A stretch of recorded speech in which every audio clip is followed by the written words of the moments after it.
Tapi minimal jangan membuka sesuatu yang belum kita ketahui. Waspada modus retas HP lewat file berformat APK. Wakil Bupati Oku Timur Adi Nugraha Purnayuda mengatakan, sekarang zaman sudah canggih dan kejahatan juga sudah mulai berubah menjadi canggih. Apa yang terjadi belakangan ini dapat menjadi pelajaran bagi kita.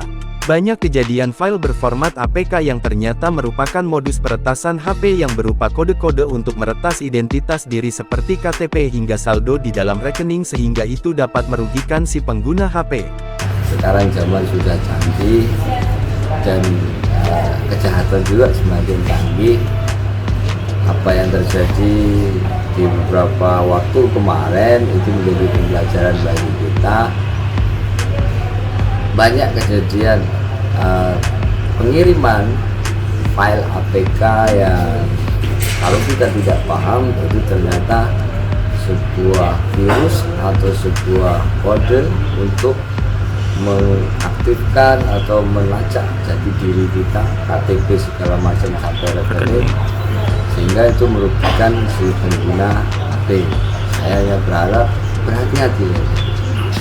Bagaimana cara mengakali atau membentengi diri kita hanya tinggal dari diri kita sendiri, sama belajar bagaimana IT, karena IT itu penting. Ia juga menyampaikan, agar masyarakat juga harus mempelajari ilmu teknologi IT agar memahami mana yang benar-benar file asli dan mana file peretasan. Tapi minimal jangan sekali-kali membuka sesuatu file yang belum diketahui atau yang mencurigakan. Pemimpin Bank Sumsel Babel Cabang Martapura Safwat Saka Al-Amini menyampaikan, kejahatan siber saat ini semakin meningkat, maka seiring meningkatnya kejahatan siber tersebut Bank Sumsel Babel terus meningkatkan sistem keamanan terhadap serangan-serangan hacker seperti itu.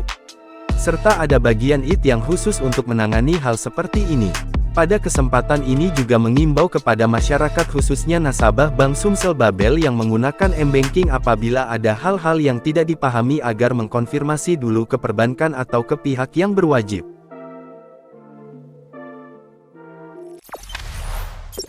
Jangan lupa subscribe, share, komen, dan like ya!